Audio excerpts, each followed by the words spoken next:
Merħba, jiena Elaine Farrugia, l-assistenta kuratriċi tas-siti preistoriċi. Illum ħankun qed nitkellem fuq il-karatteristiċa favorita tiegħi li hija l-graffito tal-imnajġa.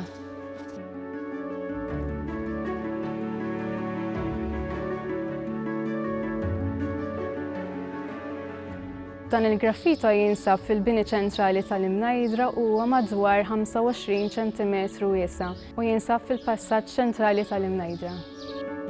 Peress li fil-Neolitiku m'għandniex informazzjoni bil-miktub, dan il-graffito huwa sors importanti ta' informazzjoni għall-arkeoloġisti. Il-fatt li kien magħmul madwar 6000 sena ilu jagħmlu iktar speċjali.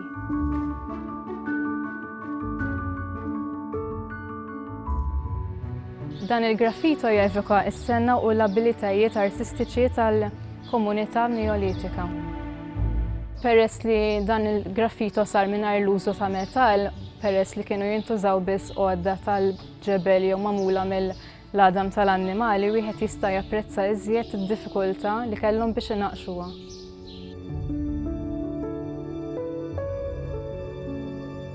Dan il-graffito huwa speċjali għax kien ifisser li probabbli s-siti kienu msaqfa. Dan mhuwiex l-unika evidenza li għandna li s-siti kienu msaqfa.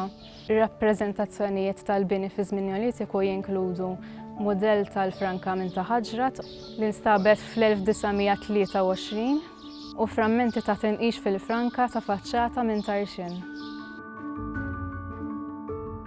Jekk verament jirrepreżentaw dawn is-siti, dan huwa l-aqwa ħjien li għandna li s-siti kienu msaqfa. U jekk is-siti verament kienu msaqfa, allura kienu prominenti u kienu jidhru minn ħafna mill-bogħod.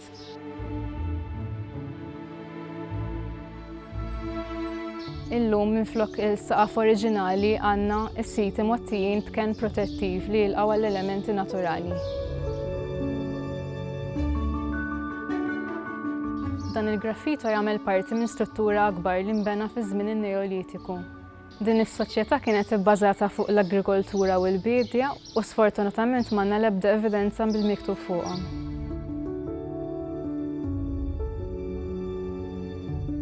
Il-graffito joħroq kurżità wkoll meta sar dan. Tgħid sar meta inbnew is-siti jew biex ifakkar parti mill-istorja tal-bini. Qatt ma nistgħu nkunu nafu fiċ-ċert.